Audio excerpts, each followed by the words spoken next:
once again. Don't you think we should light the candles even for the congregational meeting? Yeah, so I relit them. That's great. Maybe somebody could shout out that door that we're getting started for those who are still getting snacks and beverages. Well, welcome. I'm grateful for all of you who are here today. Our wonderful communications department, that is Julie Russell and Brittany Lopez, have put together a wonderful presentation that will guide us through the gathering here. We hope to wrap up by noon so that you can get home and have a proper lunch or do whatever else might be happening at noon today. Let those who have ears to hear. We welcome also those of you who are tuning in remotely. We're glad that you're here and sorry that votes can only be made by those who are attending in person. Today, the only thing we're really voting on is pastor salaries. I hope that will not be controversial. There are no raises this year, so why should it be? I'm grateful to Elder Liz Hartman for functioning as our clerk pro tem today. And may I mention that if there are any of you former elders out there who feel inspired after the meeting today to step up and help out, we are looking for a clerk to be our scribe on session and keep us on time during those session meetings. If you're interested in that, please let Susan or me know. Liz, can we say that we have a quorum? We have to have 10% of the congregation here. To me, it looks well over 100 people. Thank you. Fine, then I'll call the meeting to order and ask Pastor Susan to open us in prayer. I'd be so happy to. Am I on? I am. Good. Okay. Thank you. Please pray with me.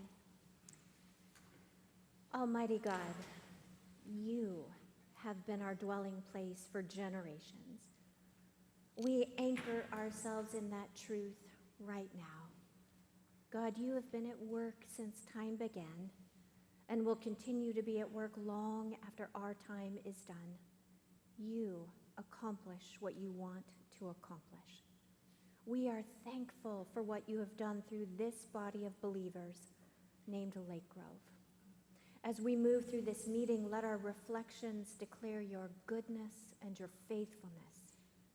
Help us see ourselves rightly and share together with honesty and joy. Everything we do, Lord, we do in your presence. Let us know you and see you. Even in the midst of meetings, we look for you always. You are our rock and our fortress, our dwelling place. Amen.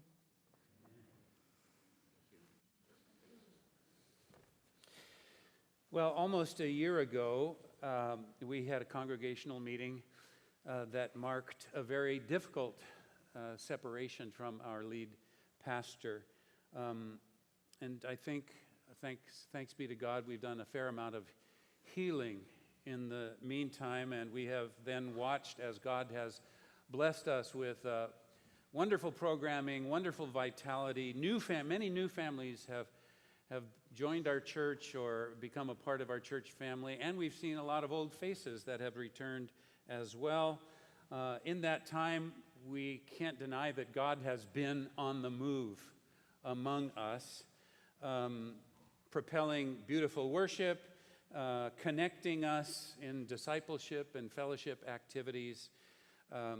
We've continued our steadfast mission outreach through our mission partners, and we've continued to give loving care to one another through our deacons and congregational care groups. For staff and lay leaders, this has not been an easy year, but there's no denying that God has not forgotten us, so we are full of thanks and praise, even as we have our noses to the grindstone. We'd like to start today with a few video images from our ministry areas that illustrate the kind of vitality I've just been talking about. Let's adjust the lights and watch together.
How fun to have these pictures of little highlights and remember the joy of a popsicle, right?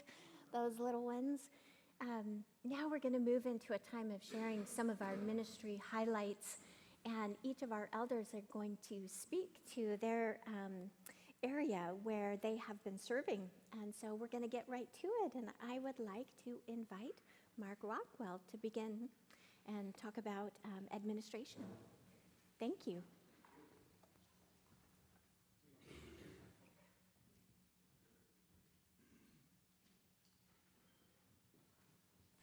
Well, good morning. Well, I'll keep my comments brief, but I do want to share a story with you because I think it will put our whole congregational meeting into proper light.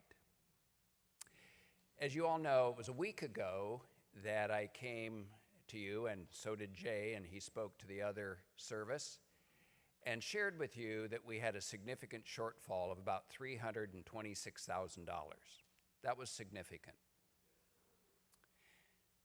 The backstory to that was prior to that Sunday, the prior session, on Tuesday evening, we were, not surprisingly, struggling with the budget, and it was pretty apparent that we had a pretty significant gap to cover. And so during session, about midway through, Sharon Evers said, I think we need to go to prayer.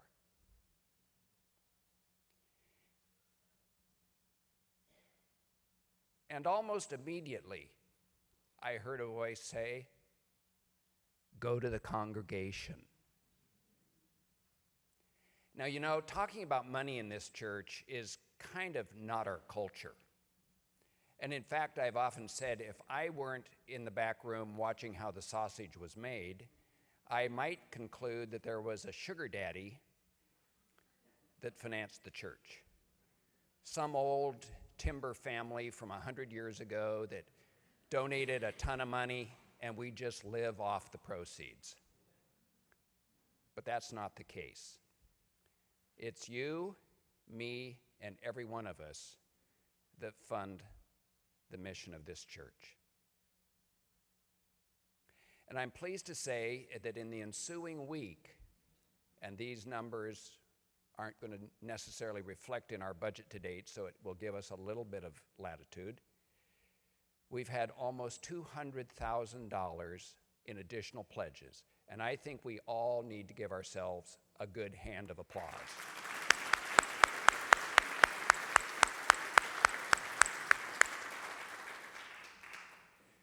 So thank you for that. So I'll keep my comments right at this moment about administration pretty brief, and then I'll make a few more brief comments when we get to the section about budget. Aside from communication with session members, bottom on our first, so one of the questions that comes up from time to time is, how do we get a hold of session members? And I just want to mention that when you go to our new web page and you go to the very bottom, there's a section that says About Us. And then if you go below that, it says Our Elders. And so if you go and click on Our Elders, you'll be able to see our individual email addresses. So there will probably be questions that come out of today's meeting, and we're not going to be able to answer all of them, but I would invite you to email me or any other member so we can have coffee, have a follow-up meeting, because we want to be completely transparent and we want to answer any of your questions. And for sake of time today, we may not be able to get into every detail, but just know that that's an option.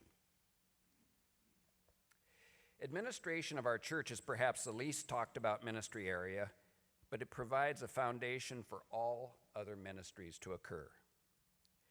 Maintenance of our facilities, our financial books, our human resources are necessary focus points to keep the other areas running at a high level. Fortunately, we have an excellent staff who do all of the work and make us all very pleased, starting with our executive director, Rob Wickard, to Arlene Mastenbrook, who is in finance, Cindy Frame, who is our data specialist, and facilities manager, Brian Moore, who ensures that our plant is always running well. And I want to simply take a brief moment and thank Scott Watson, who's the elder in charge of buildings and grounds, who spends a lot of time making certain that things run well. In 2023, you may have noticed that we installed 2 new updated signs on Upper and on Sunset Drives. We've also upgraded the lighting in the podium in the fellowship hall, and we started work on a sanctuary lighting upgrade, which will allow us to have much more economical lighting in here, which just the maintenance of these lights, believe it or not, is extremely expensive, and so it requires a fairly significant capital expenditure, but on an ongoing basis, it'll save us a lot of money. I would simply say in conclusion that we have occupied this corner of Lake Oswego for the last 100 years, and we are pledged to being good stewards of the resources God has given us as we enter our 2nd century. Thank you.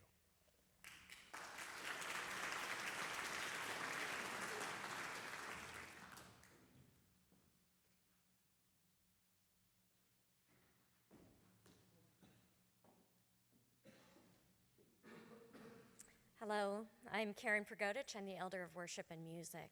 And worship is the heartbeat of our congregation. It is where we gather each week in community with each other and to fulfill our purpose, which is to glorify the God that we serve.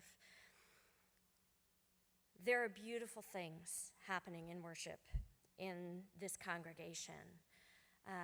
We have in our music ministries, we have over 150 singers and ringers who serve in our various choirs from ages 4 on up. Our choirs have continued to grow and to minister to the congregation both inside and outside the walls of our church. The choir, as you know, went on a music mission this summer to France and Spain.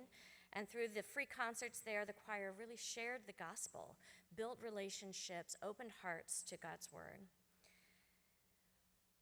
We made upgrades to our fellowship hall. If you normally worship in this space and haven't spent time going over there, I encourage you to walk over there, see what's happening in that space, attend a modern service once in a while. Modern worshipers come over here and attend a traditional service once in a while. And if you find yourself awake early, go to an 8 a.m. service. There's beautiful things happening in each of our worship spaces. The fellowship hall has been upgraded with that new stage, lighting, there's screens to come. It's becoming less of a gymnasium and more of a truly worshipful space. The modern worship service has been growing into its identity over the last year, and that congregation is really finding their voice. When I worship over there, I find I'm approaching God from a different direction than I do in here, and I find that refreshing. So again, I encourage you to enter that space and experience worship in that congregation. We've had our Hope and Peace choirs that are continuing to grow under the amazing leadership of Abby Crossan. If you were here in the traditional worship this morning, you heard an example of that. They shared Christmas Joy at the Carmen Oaks Assisted Living Facility in December, and the Peace Choir sang a world premiere piece this year that was composed by a local composer, Cecile Elliott. Our Christmas Eve services, 3 p.m., 4 p.m., 5 p.m., and 7 p.m. services were attended in person by over 1,600 people. Those were the people physically in our building on Christmas Eve. We welcomed over 2,000 community members in person and online for our free concert series.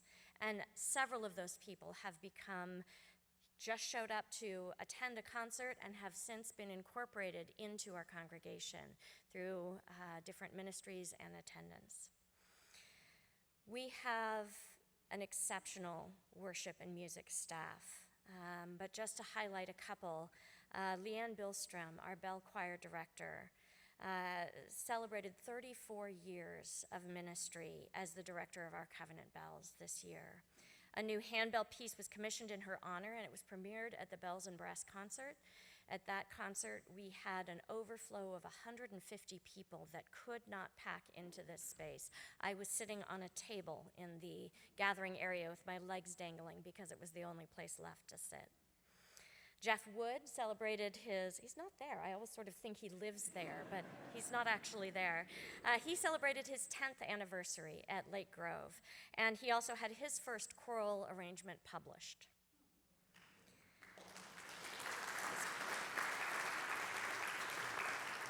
The degree of talent and the degree of humility of that man are the most out of whack balance I've ever seen.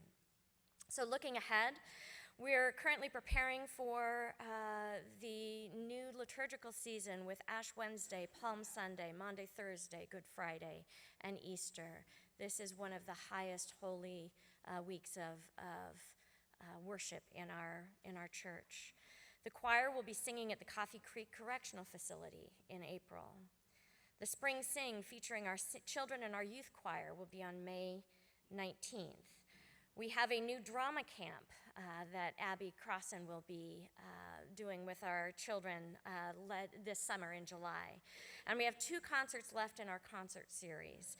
The Tapestry, which is featuring our own Abby Crossan, which is on March 3rd. If you weren't there to hear her and her dear friends sing last year, please come. It's an incredible treat. And Illuminar, featuring our Sanctuary Choir, will be celebrating our church's 100th year with our concert on June 1st. So these are the things that we have to look forward to. And there are challenges and changes in our church and in our worship ministry, but worship is alive and well at Lake Grove. Thank you.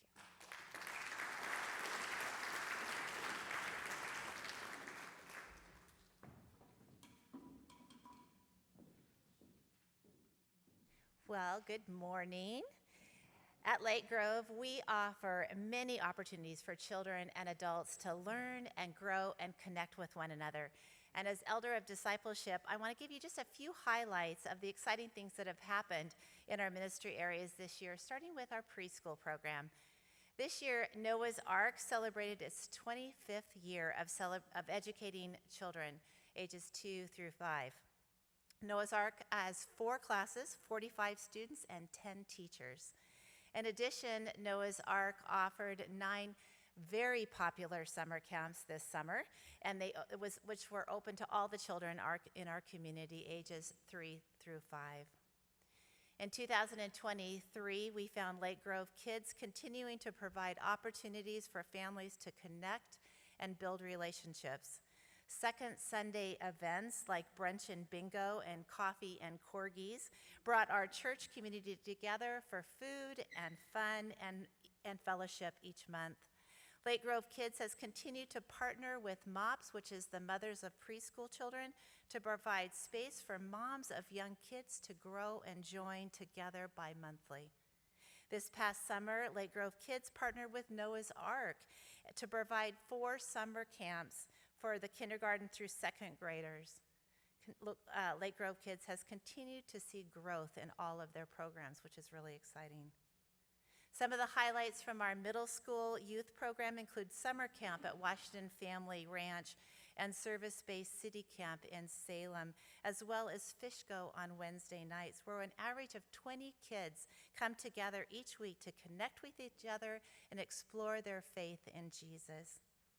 Our high school youth program averages 9 students each week. This ministry this year included some leadership opportunities by conducting listening sessions with the middle schoolers, serving on the Sunday morning experience committee, and leading middle schoolers at youth camp. Our weekly youth school group continues to be a welcoming and fun space for our high schoolers to relax, have some fun, and have conversation about Jesus. Adult ministry highlights.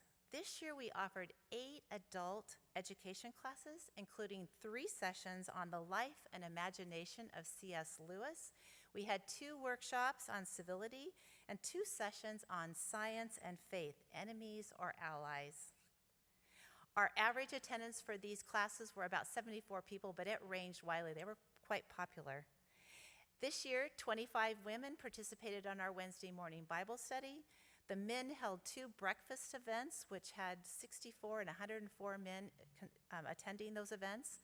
There was also opportunity for men and women to connect with other people within the church by doing some hikes together. There's about 30 people that attended those hikes. And lastly, adult discipleship provided the curriculum for the fall Ephesians study, in which small groups gathered to discuss the sermon and the scripture of the week. And these are just a few ways that children and adults gathered and connected with one another this year, and in the process grew stronger as disciples of Christ. Thank you.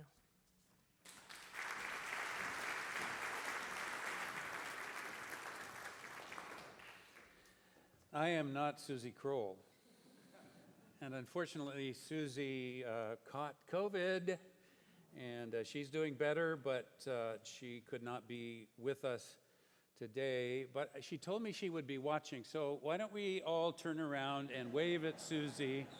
Susie, we love you, and we know you're getting better. Sorry you couldn't be here with us. Susie might have said something like this. We praise God that our church has developed over the years, over these last 100 years, the commitment to being a church focused on sharing the gospel, not just here, but outside our walls, extending God's love to folks who need it in our own community, in the greater Portland area, and wherever God leads us around the world. In 2023, that meant ongoing service through our mission partners, helping ensure locally essential needs like food, water, and shelter in the greater Portland area, all in the name of Christ. Though these efforts never make the headlines, they quietly, consistently provide food to the hungry and shelter to hundreds of people every year.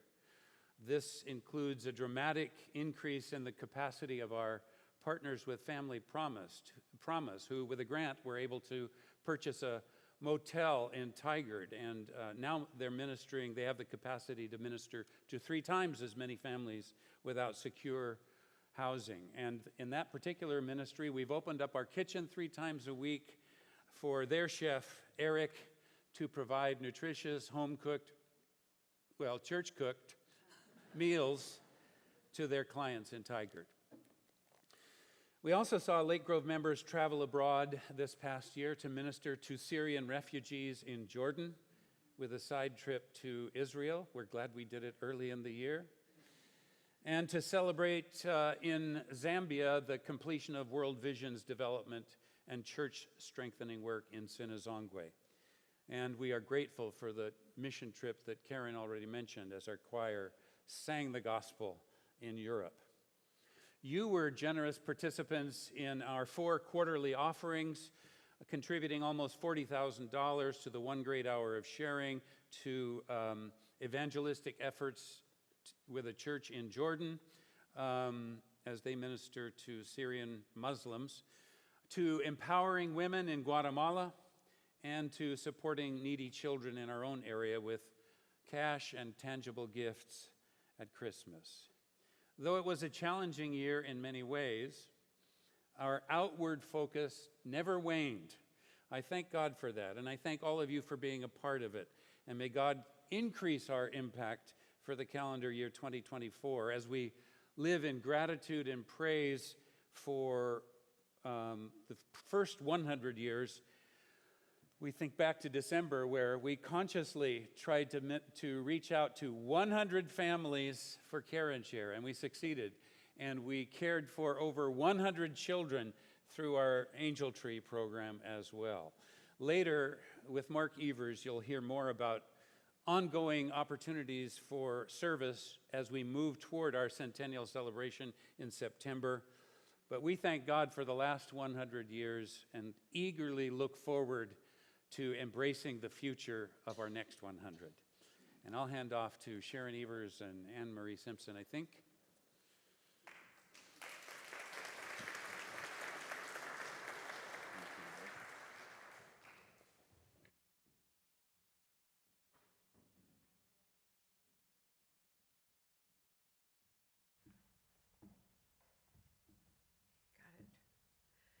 Hi, it's nice to be in front of you again. I am the elder for Congregational Care, and the operative word there is the care part. We have an amazing board of deacons that are the caring ministry of our church. They are tireless in their work, they are generous with their time, and they are so compassionate and lovely to work with. It's been an honor to be the elder of Congregational Care. For those of you who probably know something about Congregational Care, well, let me say this. If you fall into the category where you're not sure what I'm talking about, there is this flyer that covers all of the ministry groups of Congregational Care, and it is available right outside in the gathering area on the information table, and it iterates and describes each one of those. But I'm not going to cover everyone. I'm going to cover some of the highlights for you. This year, our deacon for grief ministry sent out 68 booklets. We had 20 plus memorial services this year in our church. Our caring ministry through cards to people includes cards for healing and encouragement, and there were over 110 cards sent out in that category. And also, she sends out cards for people who reach their 75th birthday or over, and there were 325 of those. We have over 20 people, sometimes more than 30, that are served off-site communion on the first Sunday of the month when we have communion presently here. People go out in pairs and provide communion for those who are shut in and can't make it to church. And we could use more help with that. Back up. I forgot to say, as far as the memorial committee memorials go, they need more cookies. The transportation deacons have provided 2 to 4 people transportation to doctor's appointments every month. And one of the fun highlights of this year that the deacons put on was the birthday party in October for all of our church members who are 90 years old and above. And that was attended by 28 people. That was so fun. But I would just like to remind you to think of those deacons and continue to pray for them, because their work is ongoing all the time, whether you bake cookies or you serve communion. Please consider their work as a very meaningful ministry to this church. Thank you.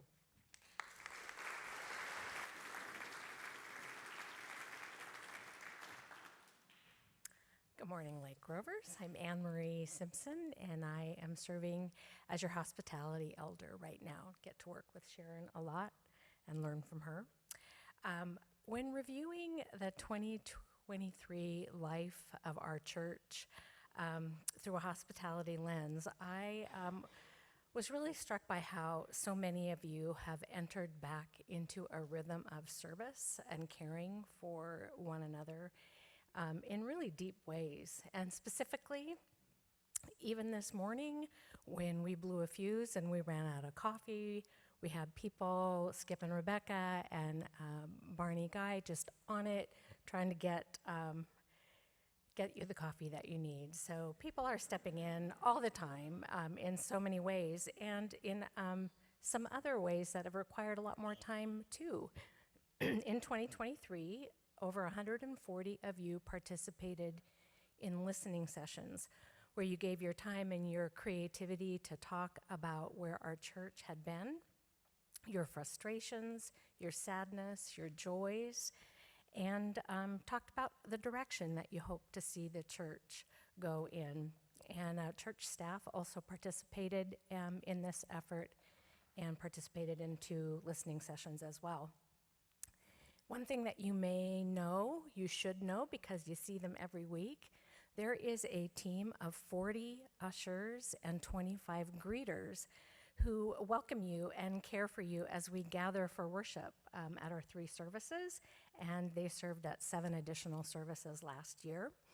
And now, in the absence of paid staff to coordinate this ministry, people have stepped up. Lori Carini is organizing our greeters, and Ted Tritt is doing the same with our traditional service ushers. I just love it because they're bringing fresh imagination and ideas to these ministries and partnering with those of you who have been in the trenches for many, many years. So I'm grateful for all of you. You have shared a myriad of culinary contributions, including the cookies in the gathering area this morning at our July 4th brunch, at our October Gather In brunch, so many other community-wide events. And I have an invitation for you. If you're looking for a way to dip your toe into direct service here toward your brothers and sisters in Christ, we have a new Sunday morning coffee ministry in development. When Lent starts next month, you can join us after worship in Fellowship Hall for benediction, a good word and a good cup. Some of you get it. Coffee beans, benediction, benediction. Thought it was cute. So do consider making new friends as a volunteer in the kitchen to support this effort. I would love to take your name and your contact information. I'll be, of course, at the cookies after this meeting, and I'd love to talk to you. And in parting, I want you to know, or I'm hoping for you, that you will hear the Holy Spirit's whispered reminder that you have a forever home in our Father's house. And my prayer for you is that you eagerly set about echoing God's welcome for people here who need it. Thank you.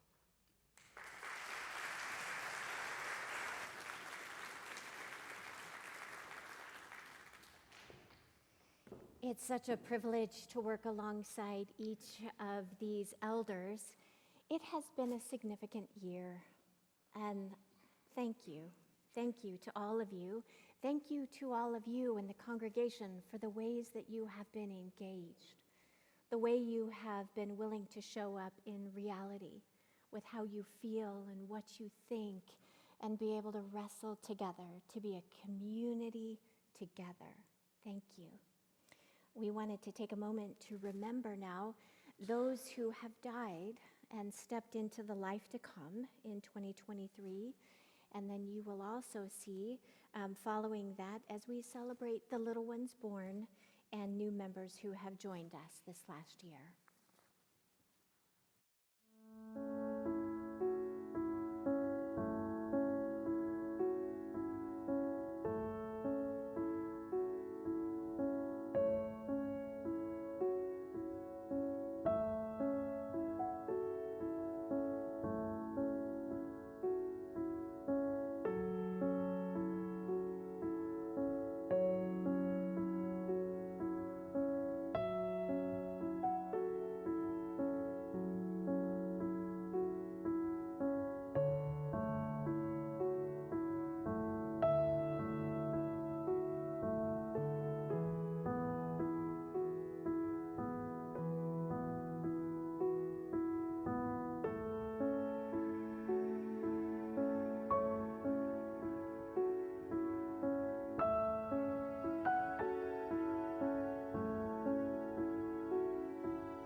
We are thankful that all our lives have intersected and that we continue to move forward in ways to be in relationship with one another.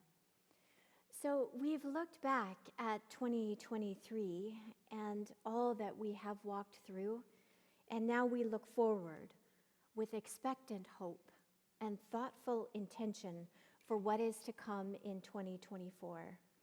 It is an exciting year for us. It's our centennial, 100 years of God's faithfulness. We will lean in now for how we will direct our attention and move through this year, undoubtedly, like all of life, filled with both challenge and celebration.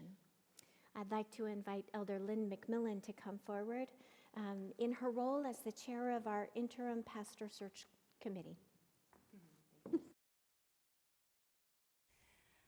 Okay, let me give you a quick update of where we are with the interim search committee and what we've been up to. I think it's interesting that when we first started meeting in August, I think Presbyterian said, oh, you should have somebody by September, October maybe, and here we are. So we have been meeting weekly, and while we've looked at over 25 candidates, I think, and interviewed numerous applicants, it has been challenging. It's challenging to find someone with the qualifications that we're looking for. And what we're looking for is somebody that's had large church experience, particularly working with multi-pastors. We're looking for someone who's had interim training, has had interim experience. Some have had training, but not the experience, and we think it's really important that they've had that experience. We also are looking for somebody that's had a few years under their belt. We want somebody that's had the experience of being a head pastor of a church for many years. And lastly, we're looking for someone whose timing is right from their transitioning from where they are now into transitioning to our church. Just recently, we had an excellent interim candidate identified, but he is not able to commit because the church he is currently serving right now is having difficulty in their search for the head pastor. There just isn't that many out there. So therefore, he's not available at Lake Grove at this present time. We are hopeful that maybe his situation will change, but in the meantime, we continue our search. So I also want to address a couple of questions that have come our way as we've been through this process. One of the questions that I've heard lately is, do we really need an interim or a transitional pastor? And I think that's really a wonderful compliment to Susan and Greg. They're doing an awesome job. Yeah.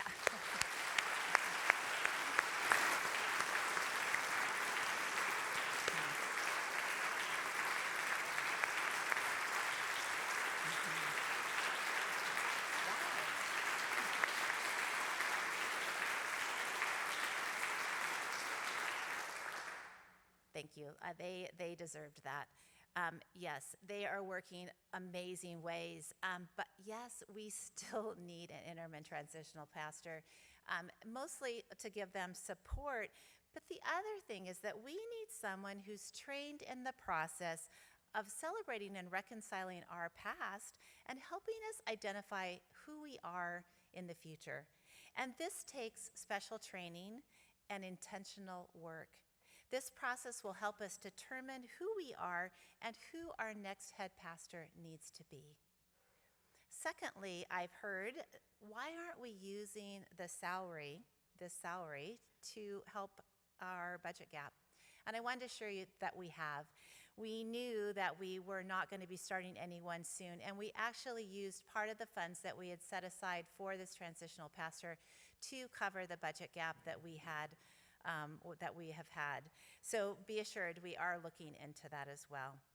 So this is an important work, and we covet your prayers as we seek to follow God's leading, and we trust in his perfect planning and his perfect ways, right? We're all good with that. In the meantime, let's support these two and all of our program leaders by stepping into the gap, volunteering to help wherever is needed. And you're going to hear a little bit more about that later on in this program. So thank you.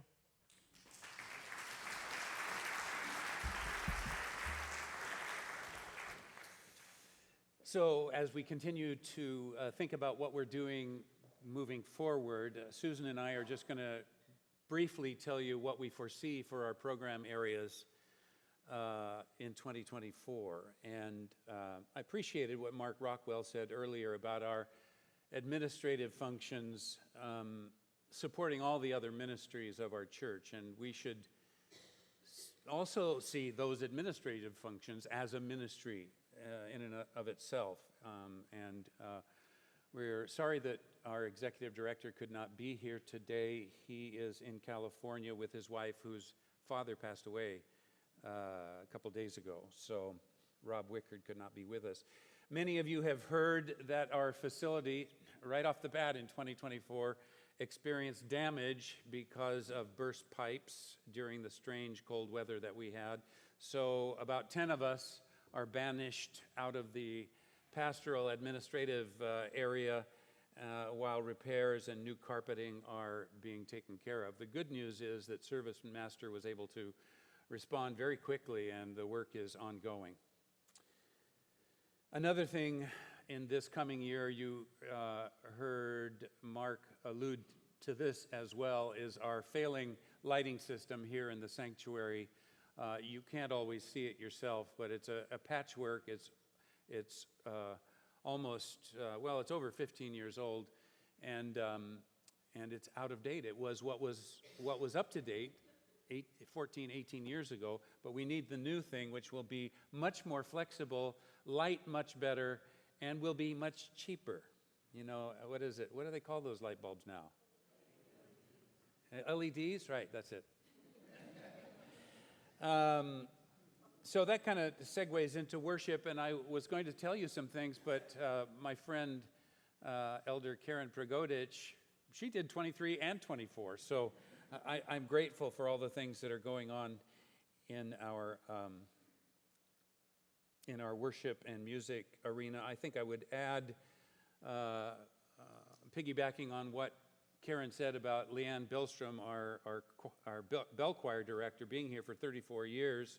She's stepping back. We don't have a replacement for her yet, so we have not funded that position yet. But let's work together to ensure that our covenant bells can return soon this year, 2024. Amen?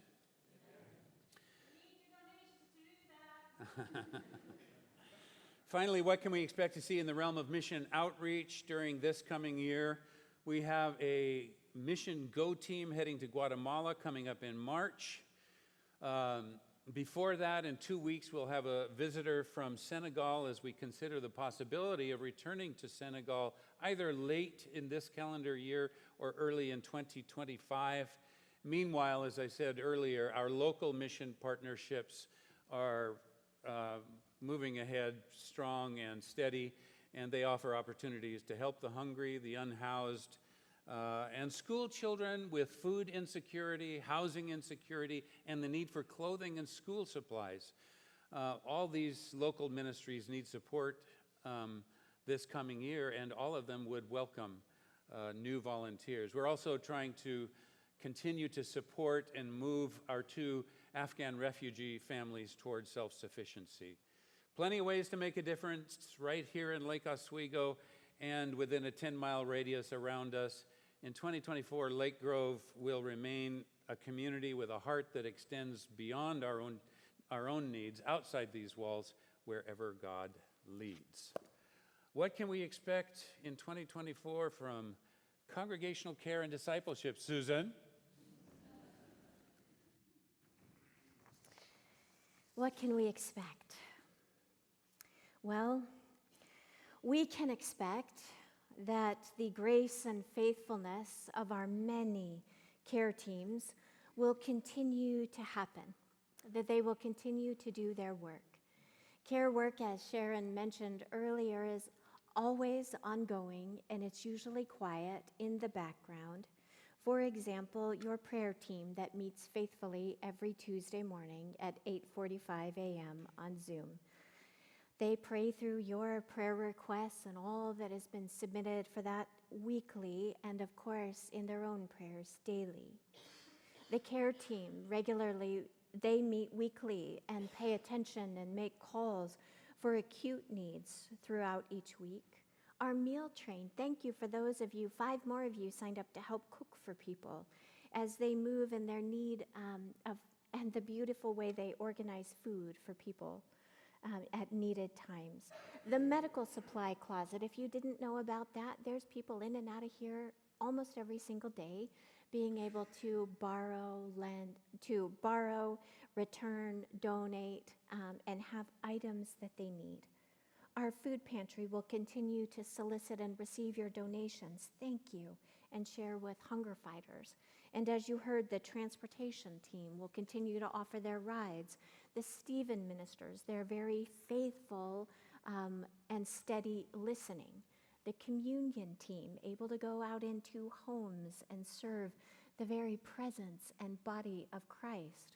Our friendship visitation teams, continuing to reach out and working also on bringing a kind connection to those who are at home and trying to think in new ways of how to connect members of our congregation.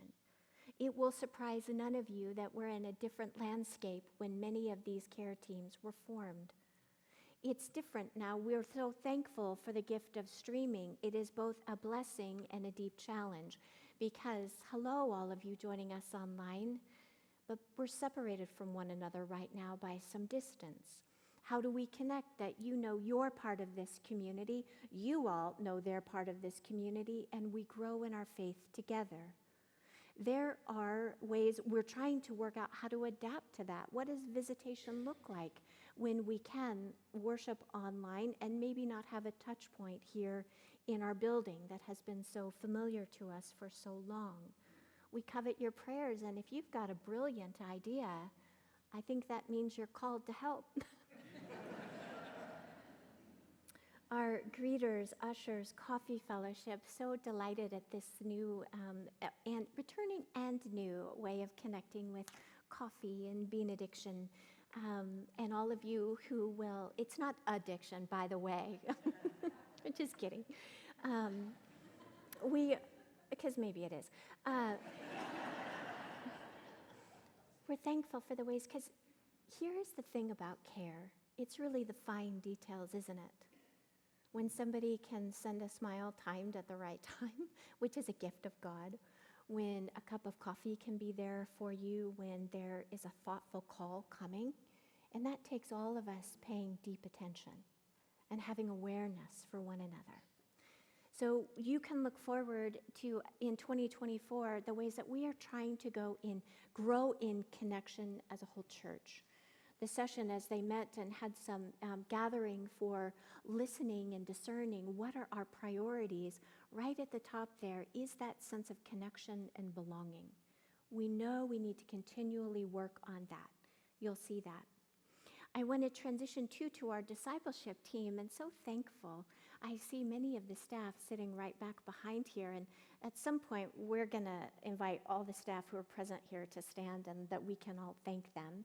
It might be after this. I'm going to do that.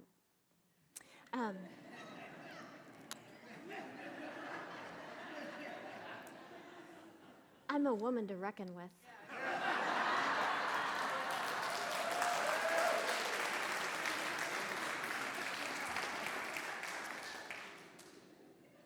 Thank you for that, Janine.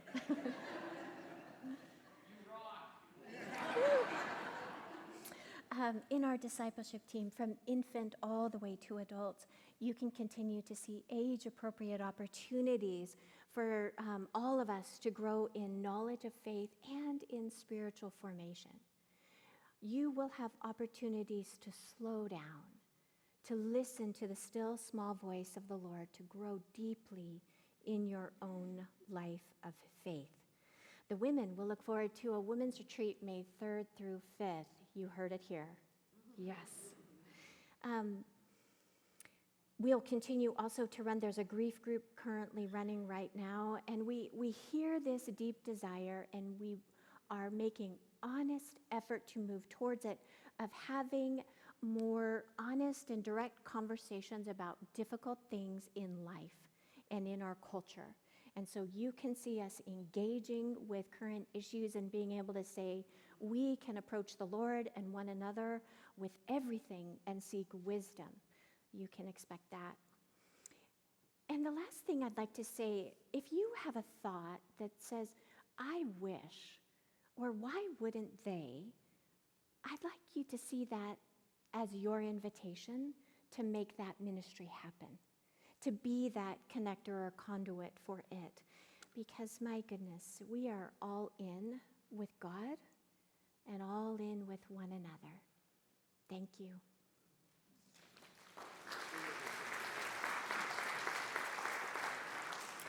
And now I'm going to do what I said I would do and say, if you are a staff person present in the room right now, would you please stand? We are so thankful for all of you. See Laura, Janine, Heather.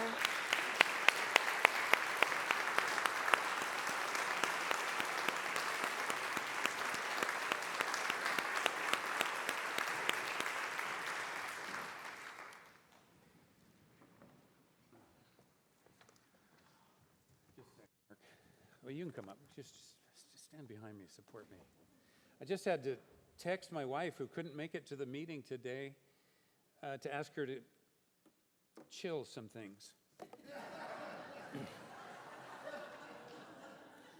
You've heard us thanking God for our first 100 years as a kingdom outpost here in Lake Grove. When we started in 1924, there was no Lake Oswego, right? There was a Lake Grove community and an Oswego community. Lots has happened since then, and it deserves to be celebrated. Mark Evers leads a team of folks planning monthly activities that will lead up to a big shebang in September, and I'm so excited to hear more about it.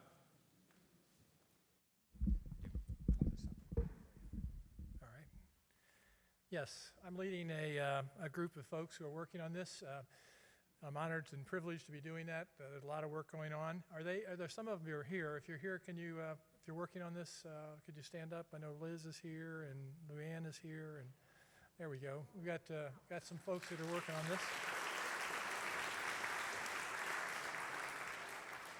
this. It is a big year, and this is if you've got this document, this is what I'm going to be using to describe the plan.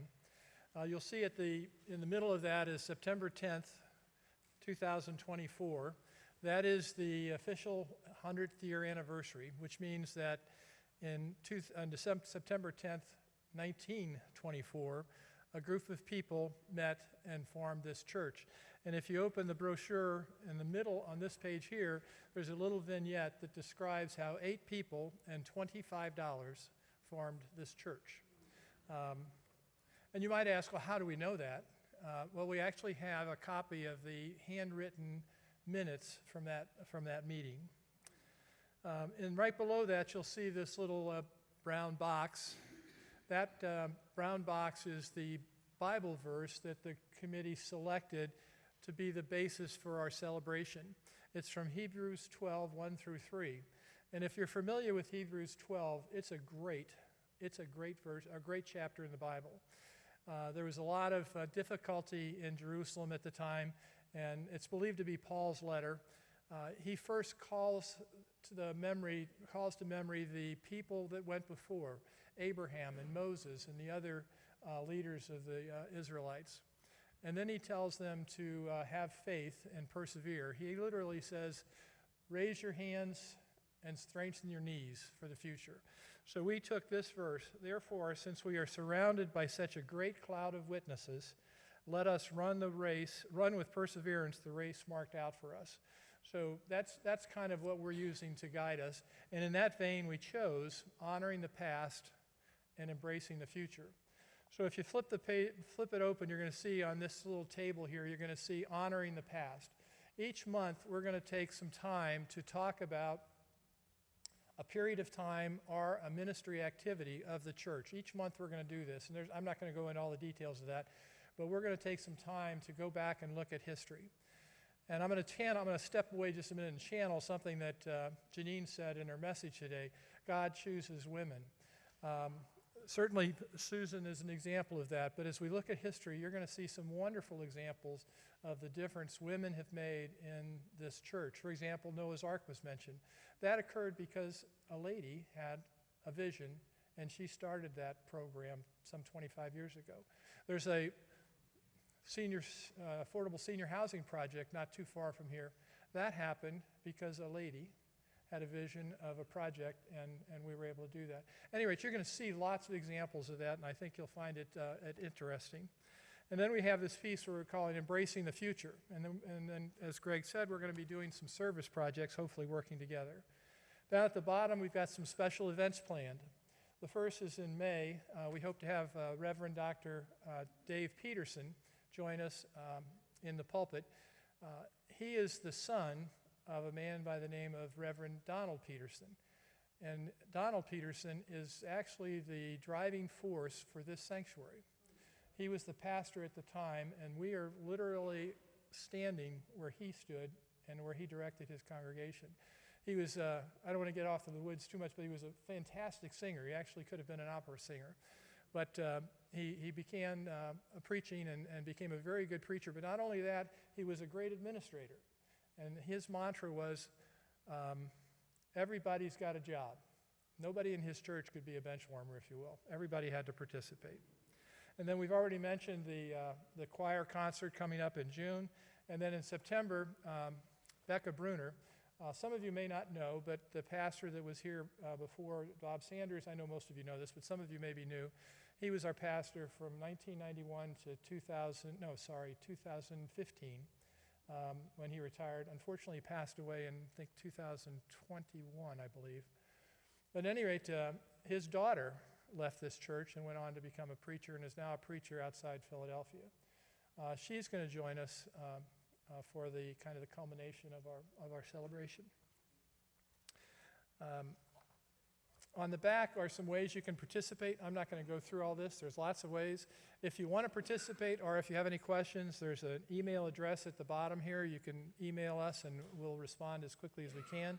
There's also a QR code which will take you to the church's webpage, and that hopefully that'll be a way you can keep up to speed with all of the things that are going on. It's going to be a big year, but I just want to summarize by saying that I hope you're going to learn a lot about some details, some interesting details of the church. For example, what did the Lake Grove Swim Park have to do with the forming of this church? It played a big role. What was the role of this little white house that sits across the street from us? What is the meaning of Reese Road? What is the relationship between that sanctuary, the statue in the courtyard area, and the first sermon that was delivered in our church sanctuary back in 1930? There is a relationship. There's a glass window out in the narthex. What is the significance of that? You'll learn all about this room. When it was built, there were no organ pipes behind us. That's all been added. You'll learn actually an astronomical thing about these windows. What's that? Hi, Mark. Are you taking too long? You're waxing eloquent. Am I going too long? You're doing it. I'm almost done. You can tell this is very interesting to me. But I think you'll find some things about these windows. Any event, I'm going to wrap up with one little comment about from Pastor Bob that I think is relevant. For those of you that know him, you probably heard him say, my kids down there are laughing at me. You probably heard him say that we are here today, and if we can see further and do more, it's because we stand on the shoulders of the saints that went before us. A lot of you folks are part of that group, but I think it's important for us to kind of keep in mind what we're going to be doing is celebrating that past. Thank you. Thank you, Mark.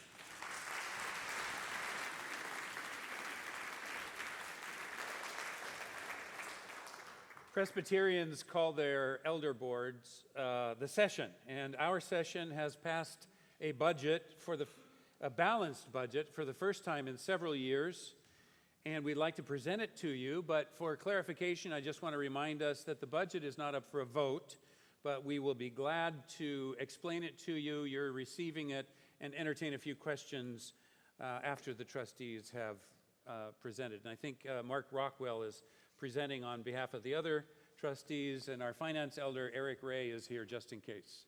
Thanks, Mark.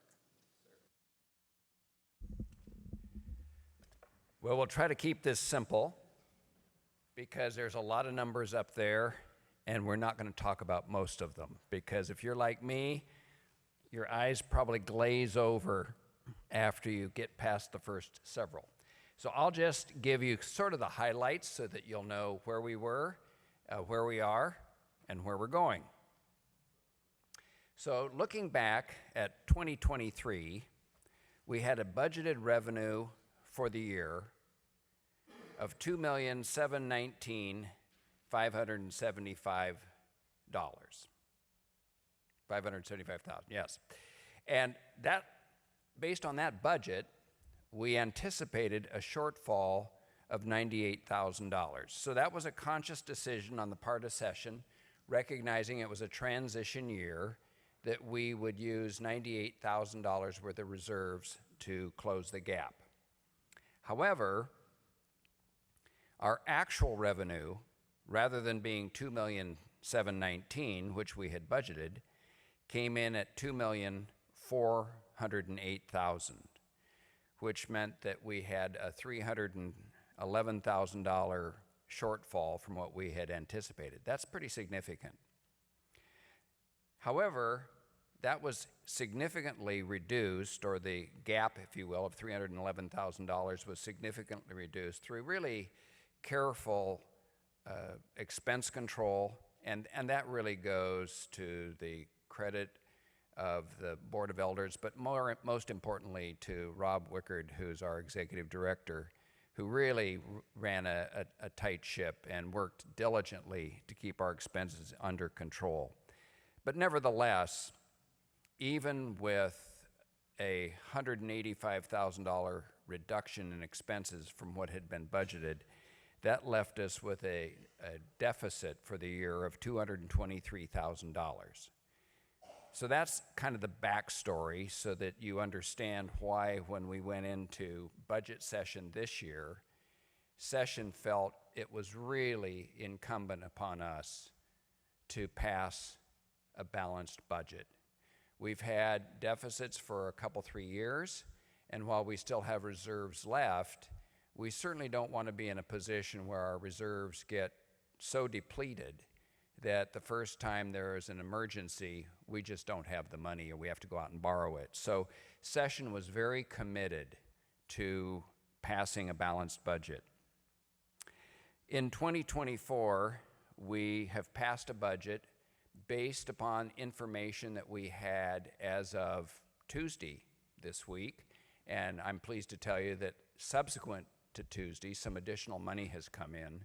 So that will give us a little more latitude, which was our commitment, that we would budget on Tuesday night, achieve a balanced budget based upon information, pardon me, in hand at that time, praying and believing that some additional money would come in. So that's the good news, or that is good news. So I would simply say in conclusion, for 2024, our budget is $2,544,590, which is what we're budgeting for pledges and for anticipated free will offering. That does not include all of the $200,000 that was pledged this week. Some portion of that, I can't tell you exactly what, but there's a little bit left over. That's good. What that means is that we're budgeting 5.7% more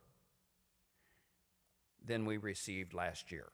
So we will actually be working with, or anticipating a budget that's 5.7% bigger than last year.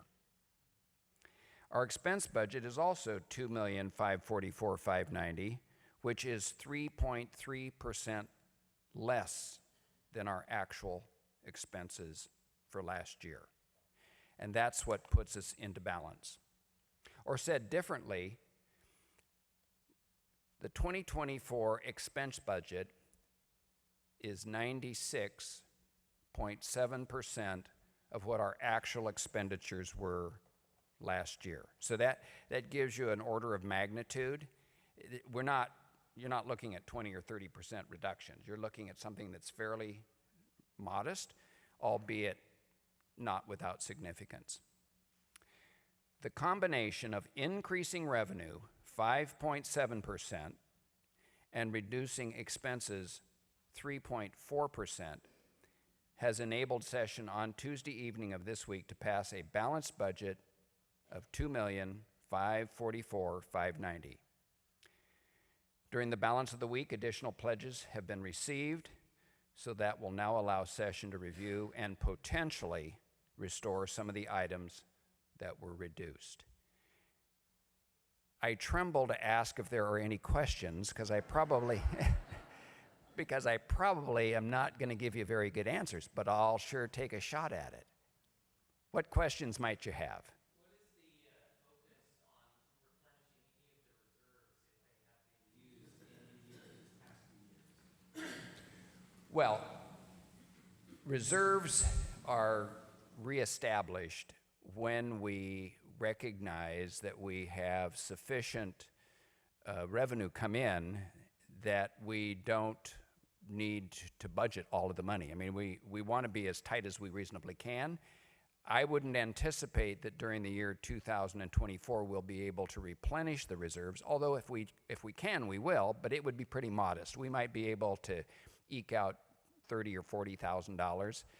But in order to really rebuild our reserves, we would need to start the year with another couple $100,000 of revenue, because we have really done a very tight job of reducing expenses, short of causing unmanageable pain. Anytime you're doing any kind of reduction, anyone who's being reduced is being affected. And so it's been a really thoughtful, careful, prayerful process. Our goal, of course, is to renew our reserves, but first and foremost, our commitment was to not further reduce them. Yes?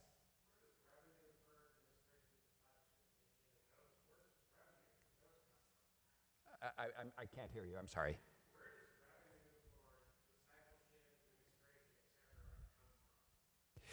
You know, I honestly, Eric, can you address that? How we break out okay, you go ahead. It comes from your pledges, and it comes from what we call loose offering, which is those who do not pledge but do give money. It's not always loose. Sometimes it goes, it goes electronically, but those are the two main sources, is what people have pledged and are giving on a regular basis, and others who have not pledged, who either give on Sundays or through automatic transfer, that kind of thing. Thank you.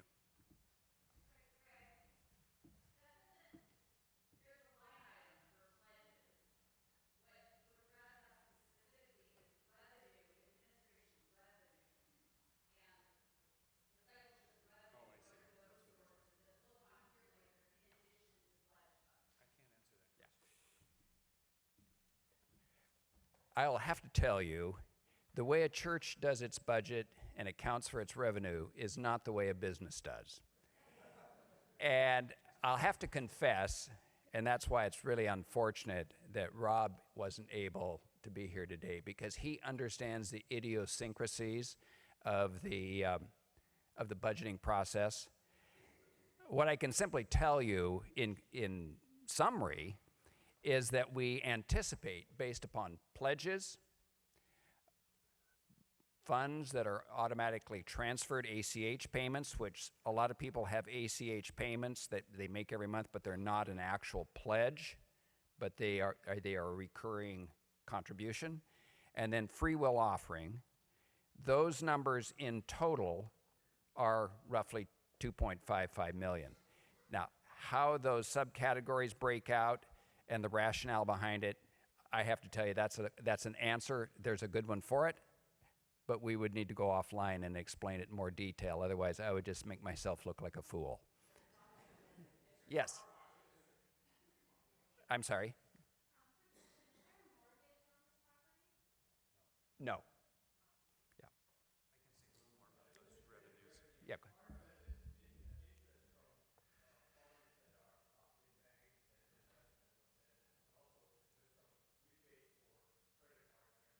Right. Thank you. Andy said that some of that revenue that Brad originally asked about for administration and so forth comes from accounts that we receive interest on. And also, and the other revenues there Susan reminded me that we take in fees for camps, for mission trips, for those kinds of things. So those are revenues that do not come from the pledges and the loose offering. Judge.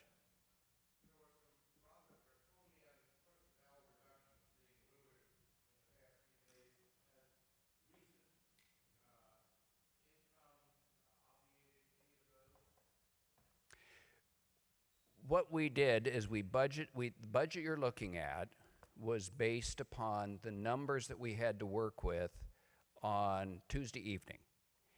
And we recognized at that point that we were able to, based on the revenue we had committed, balance and pass a budget. But we also recognized that it was reasonably likely that we would get some additional revenue, and that there would be, to what you were referring to, that type of thing could be addressed. Now, one of the reasons why the bell choir in particular is a point of reference is the director is retiring. And we felt as though we didn't have the money in the budget at that moment to hire a new director, but that is certainly an area that we as a session are committed to looking at, for sure.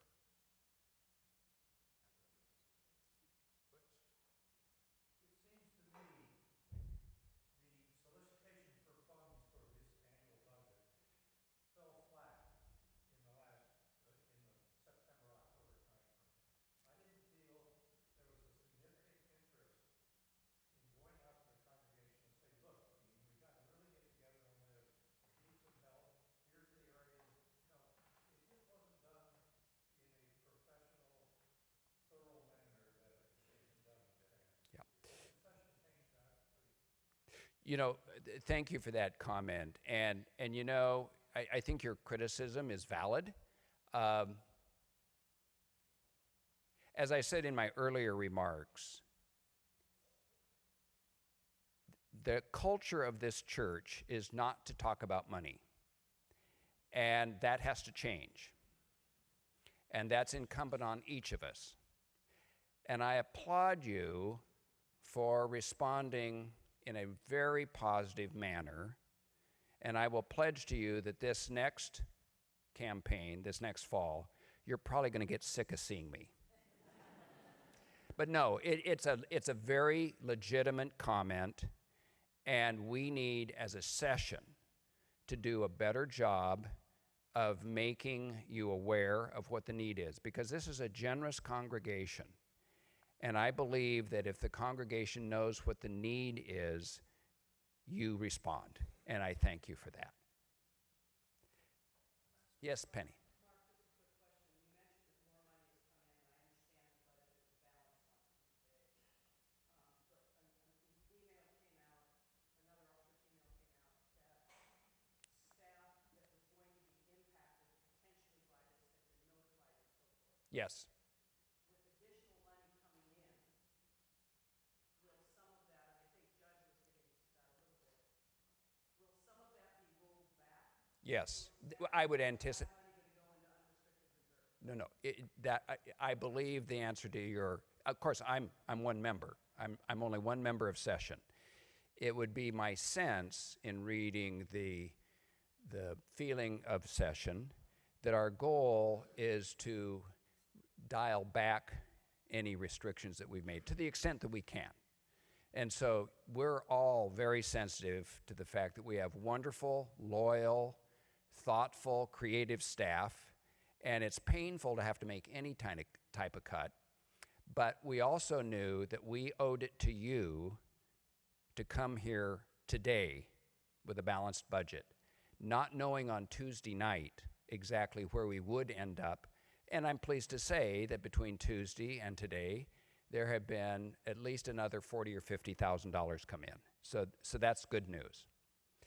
So with that, I'll step off the stage before I embarrass myself further. Oh, you're doing great. You've done a great job. Thank you, Mark.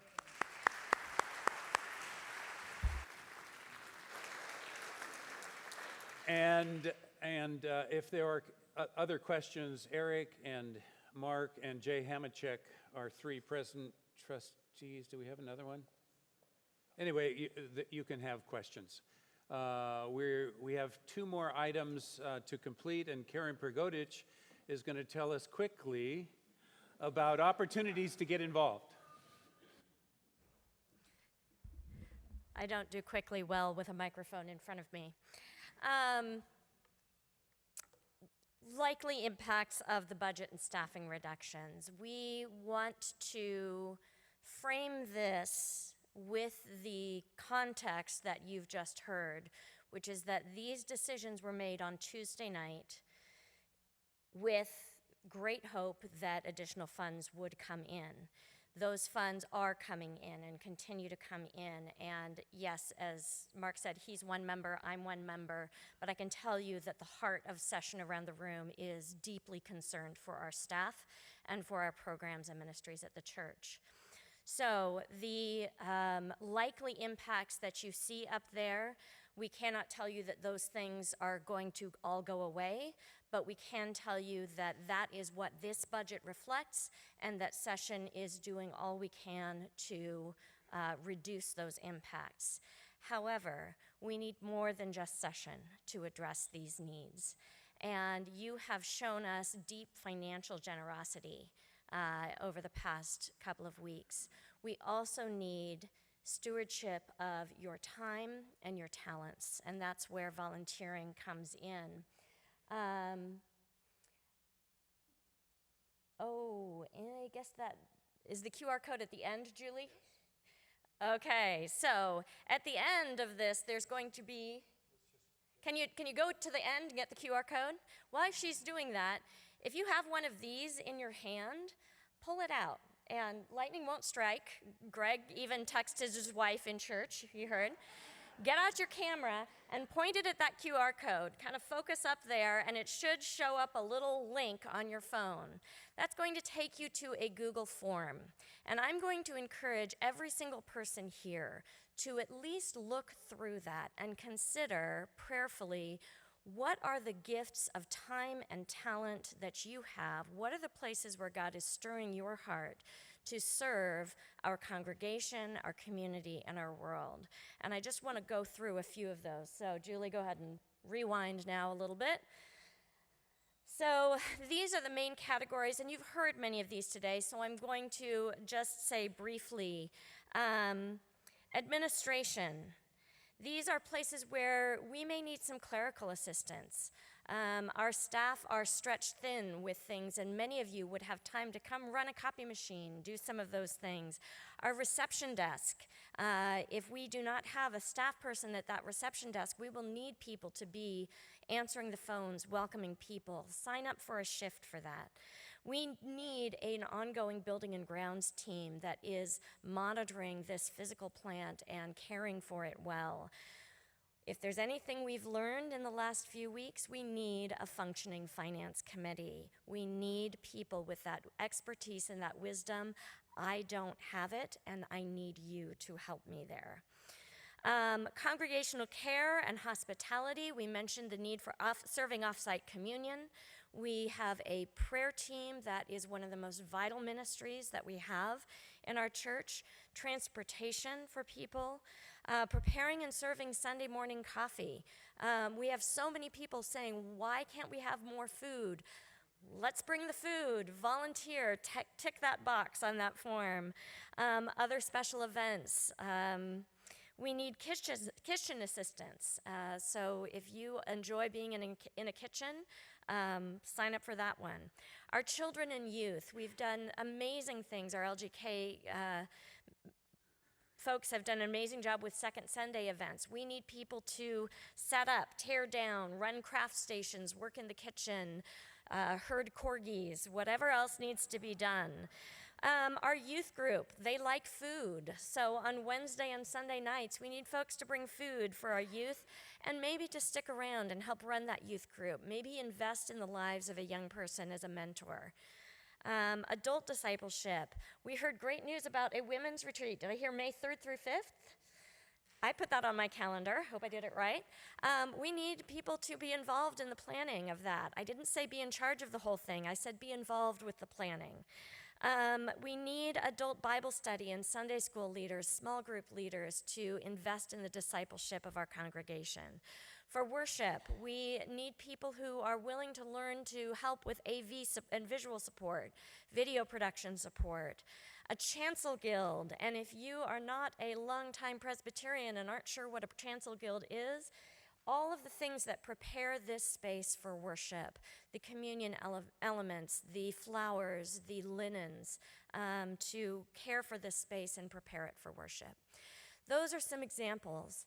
Our website has a section, next slide, that if you haven't been to our new website, there's some great things there.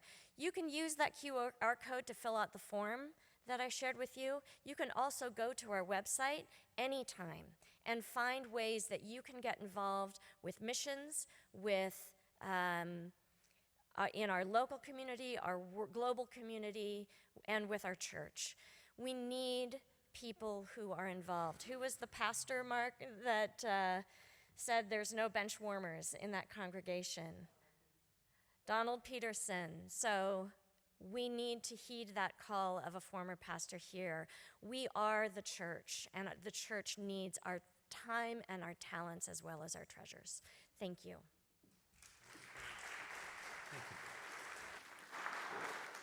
Yeah, I think even if the budget is fully restored and we're able to avoid staff cuts, we have gotten the message from the Lord that over the last couple of decades, we may have become too staff-driven. You depend too much on paying people to make the programs go. And I think we're hearing this opportunity to let the church be the church. Well said, Karen. And so that you are the church. You know, pastors come and go, but that you remain. And so I think we need to take that message seriously. And speaking of pastors coming and going, we need to go so you can vote on our salaries. Shall we go ahead and just depart and you can talk? Okay.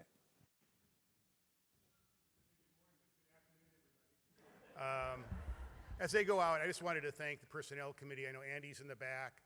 Patty May, Melissa may be here. I saw her earlier.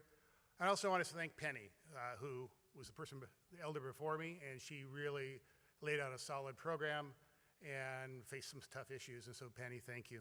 I appreciate it. So now that we've got rid of them, a lot better than a year ago when I was up here freshly elected for 5 minutes, and it's a very different type of discussion we're having.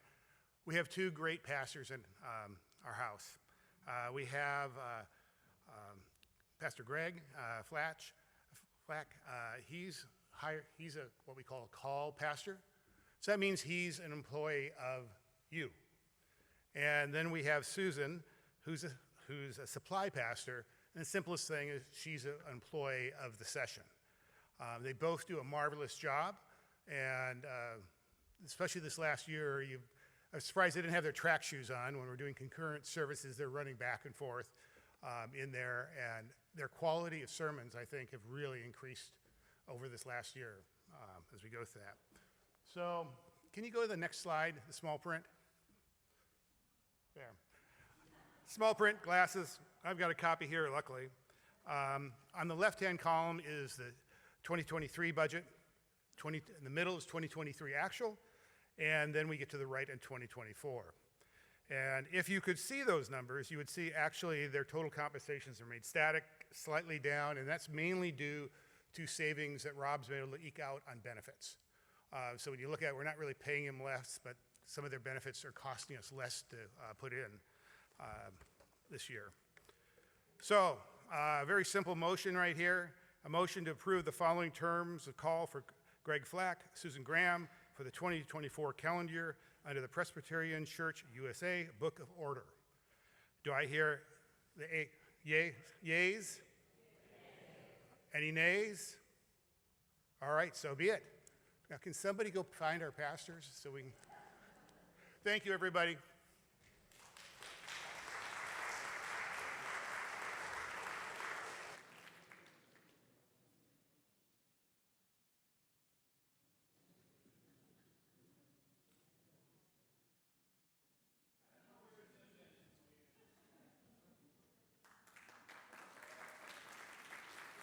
Close, but unanimous.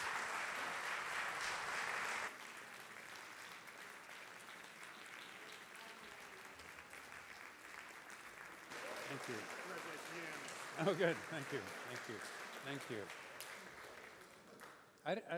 I do not know where Susan disappeared to, but I hope she'll be here for the closing prayer. Thank you so much for your affirmation. Would just like to say, as we get ready to sing this great hymn,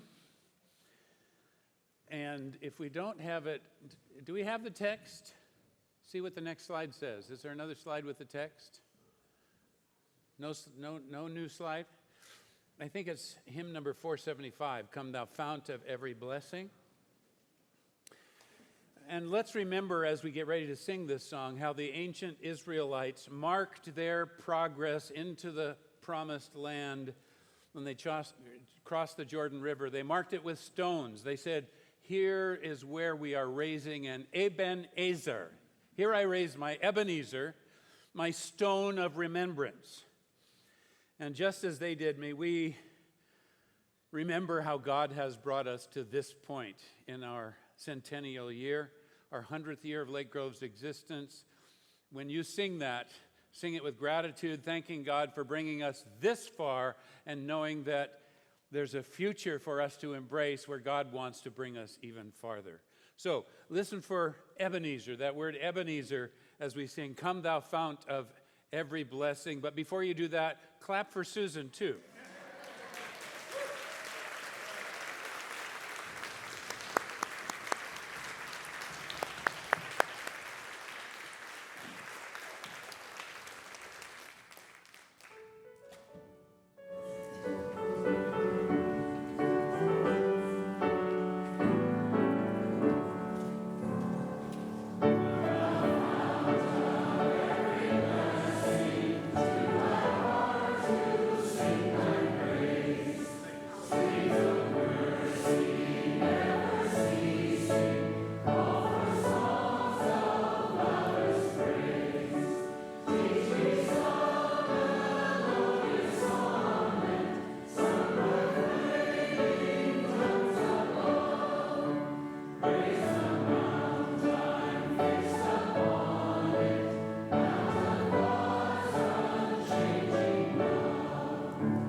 Thank you, everybody, for your attention today. Thank you for your faithfulness to our God and to each other through this church's ministries.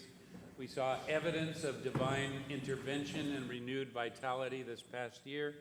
There's every reason to believe that God will lead us into an even more meaningful 2024 together.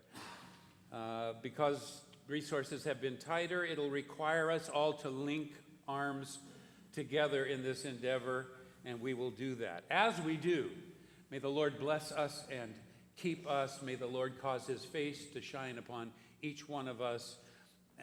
May the Lord lift up his countenance